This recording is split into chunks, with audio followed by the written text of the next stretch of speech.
के बीच में मैं उपस्थित हूँ डॉक्टर शक्ति सिंह क्लासेस के थ्रू। और मैंने आपको पिछले वीडियो में बताया था कि मापन क्या होता है।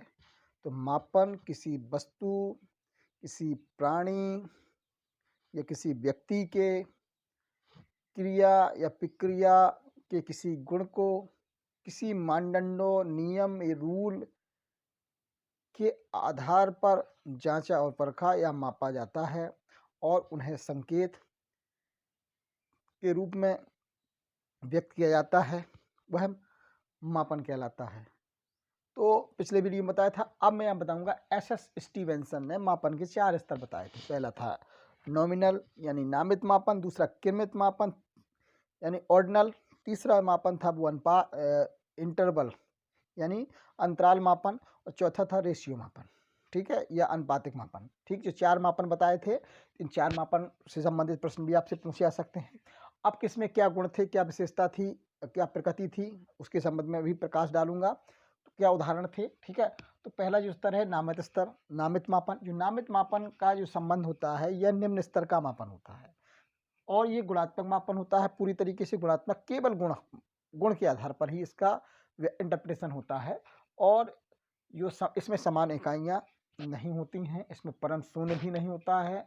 इसमें इसकी जो सांख्यिक गणना के रूप में अगर हम चर्चा करें तो केवल बहुलांक ही हम ज्ञात कर सकते हैं, इसके अलावा कोई संख्या ज्ञात नहीं कर सकते। तीसरा है, इसमें गुण के आधार पर व्यक्ति अथवा समूह को बांटा जाता है, किसी गुण के आधार पर, ठीक है। स्थान के आधार पर जैसे ग्रामीण, शहरी, लिंग के आधार पर लड़का और लड़की, विषय के आधार पर कला, विज्ञान, बीएड, ठीक है, ये डिस्ट्रीब्यूशन होता है।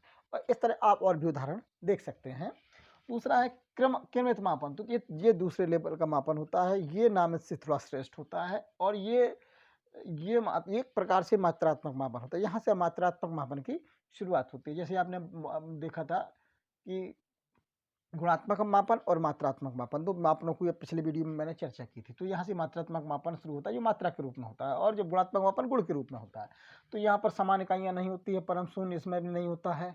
इसमें जो स्टेटिक्स का प्रयोग होता है वो मध्यांक होता है, शतांशी मान या परसेंटाइल होता है, ठीक है। स्पीयरमैन की क्रम अंतर सहसंबंध विधि, ये भी आपसे पूछी जा सकती है, क्रम अंतर सहसंबंध विधि किसकी है, स्पीयरमैन की, ये भी इंपोर्टेंट प्रश्न है। और गुण की मात्रा के आधार पर से उच्च से निम्न, निम्न से उच्च में बांटा जाता है। जैसे उदाहरण के तौर पर देखेंगे आप, परीक्षा के आधार पर जैसे आप लोग पास होते हैं तो फर्स्ट श्रेणी, सेकंड श्रेणी, थर्ड श्रेणी, ठीक। इसी प्रकार यदि विश्वविद्यालय के प्रोफेसरों को पहले के पीरियड में प्राध्यापक, रीडर, प्रोफेसर के रूप में बांटा जाता था। अब वर्तमान में असिस्टेंट प्रोफेसर, एसोसिएट प्रोफेसर और प्रोफेसर और सीनियर प्रोफेसर के रूप में बांटा जा रहा है, ठीक है। तो ये मापन यानी गुण के आधार पर उच्च से निम्न, निम्न से यानी बुद्धि के आधार पर देखेंगे तो उच्च बुद्धि, औसत बुद्धि और निम्न बुद्धि के रूप में हम करेंगे, ठीक है। अब तीसरा जो मापन है वो है अंतराल मापन। तो अंतराल मापन की चर्चा करते हैं। ये मात्रात्मक मापन है, इसमें जितने भी शिक्षा से संबंधित जितने भी चर होते हैं वो अंतराल मापन के अंतर्गत आते हैं। दरअसल अंतराल, इनमें इकाइयों में समान अंतराल होता है, ठीक है। इसमें समान इकाइयाँ होती हैं, इनमें समान अंतराल होता है। दूसरी बात, इसमें परम शून्य इसमें नहीं होता। परम शून्य की चर्चा मैं अभी आगे बताता हूँ, ठीक है। परम शून्य इसमें भी नहीं होता है। तो इसमें मध्यमान, प्रमाणिक विचलन, एसडी, मीन और कोरिलेशन के अंतर्गत कार्ल पियर्सन ने जो प्रोडक्ट मोमेंटम गुणनघात विधि बताई थी, ये भी इंपोर्टेंट क्वेश्चन है कि गुणनघात विधि किसने दी थी। यहाँ पर स्पीयरमैन ने क्रमांतर विधि और कार्ल पियर्सन ने गुणनघात विधि, ये भी इंपोर्टेंट प्रश्न है। अब गुण की मात्रा के आधार पर समान अंतर का निर्धारण किया जाता है कि कोई गुण शून्य नहीं है, ठीक है, कोई गुण शून्य नहीं है।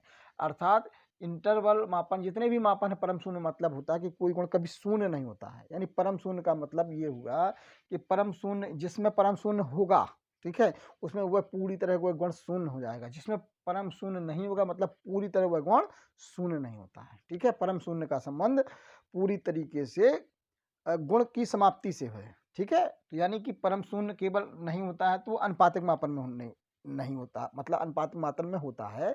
यानी अनुपातिक जो मापन होता है, इसमें परम शून्य होने का मतलब होता है कि पूरी तरह वह गुण शून्य हो जाता है, मान लो गुण का कोई अस्तित्व होता ही नहीं है, ठीक है। लेकिन यहाँ पर शून्य होने पर भी ये माना जाता है कि हाँ भाई उसका अस्तित्व है। यानी परम शून्य मतलब नहीं होता है, इसका मतलब होता है कि कोई गुण पूरी तरह शून्य नहीं होता है।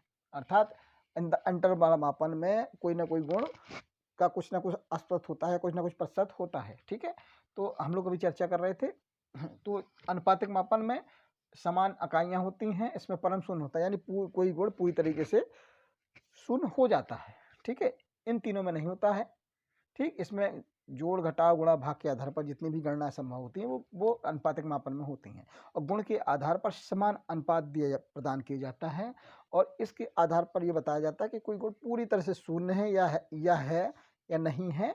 ठीक है, तो इसके बारे में निर्धारण किया जाता है। तो परम शून्य का मतलब ये होता है कि कोई गुण का कोई अस्तित्व होता ही नहीं है, जैसे भार है, दूरी है, ऊंचाई है, लंबाई, ये सब भौतिक मापन, यानी भौतिक विज्ञान और गणित के अंतर्गत जितने भी मापन होते हैं वो अनुपातक मापन कहलाते हैं। जैसे एक व्यक्ति ने 20 अंक अर्जित किए, एक ने 60 अंक अर्जित किए, तो भौतिक मापन के अंतर्गत यदि भार की चर्चा की, एक का 20 एक का 60 है। ठीक है, तो 20 3 60 यानी कि 1:3 रेशियो में होता है। ठीक है, जबकि ये समान इक्वल इंटरवल इसमें होता है। ठीक है, इक्वल आपसे पूछा जा सकता है समान अंतराल, तो शिक्षा में जितने भी चर होते हैं वो सब सारे चर इक्वल समान इकाइयों में होते हैं, इक्वल अंतराल पे होते हैं, समान अंतराल पे होते हैं। ठीक है, इस तरीके से इसमें जितने महत्वपूर्ण प्रश्न थे मैंने आपको बता दिए मापन के अंतर्गत। ठीक है ना, और अब नेक्स्ट वीडियो में हम लोग मिलते हैं। मेरी चैनल को आप लाइक करिए, सब्सक्राइब करिए, और कोई कमी हो, कोई समस्या हो, कोई सुझाव सजेशन हो तो बिल्कुल दीजिए। मैं निसंदेह आप लोगों के सुझाव को